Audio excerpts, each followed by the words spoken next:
The pros and cons of a Pennsylvania land trust. So in a land trust, say for instance you have two rentals, rental A and rental B, and these are all both inside of a land trust, right? And we'll just call that land trust, for simpler terms, land trust AB, okay? Or we could just call it trust AB, it doesn't matter, but for purposes of this, we'll call it land trust. So this is called land trust AB, okay? So in the land trust AB, you're going to have to name, right, a beneficiary, right? And so that beneficiary, if you're just going to name you or a person, here's the problem for that. This person will be exposed to any judgment on either rental A or rental B. So that's why you're going to have liability on that if you just have the land trust by naming a person as a beneficiary. However, if we change that strategy, and I'm just going to use this to copy over and name that beneficiary as an LLC, that's great news, right?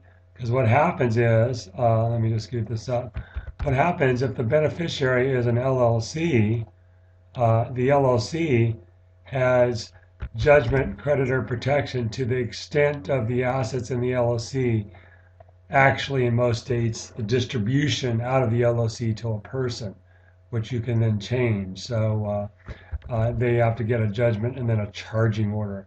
So, you know, an LLC is can be taxed a number of different ways, right? A sole proprietorship, it can be a partnership, it can be an S corp, it can be a C corp, and they all have different tax returns. So what you could do is on this, you know, rental A and rental B, you could name the LLC as the beneficiary of this land trust and have it both. Now, you could also set up, right, something a little different, and you could have, you know, land trust A, right, and then land trust B, right, and then so you'd have two separate land trusts. And what you would do there is then maybe they're very expensive properties. Maybe they're not these little, you know, $30,000 properties where if it's like 30,000, then you just can create one land trust to protect several. But maybe these are more valuable. And so maybe what you want to do there is set up a land trust A and land trust B. Maybe even want to set up and take it a step further so that the beneficiary has, you know, two different LLCs. It could have LLC one or LLC A, right, and LLC B, right.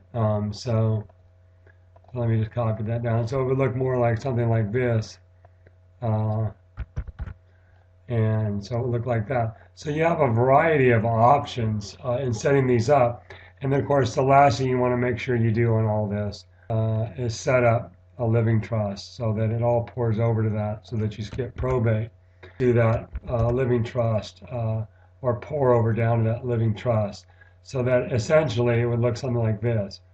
You know, this goes here, these both go here. So those are the things that you can look at when setting this up. If you have any questions, give us a call or click on the button for live chat. Thank you. The pros and cons of a Pennsylvania land trust.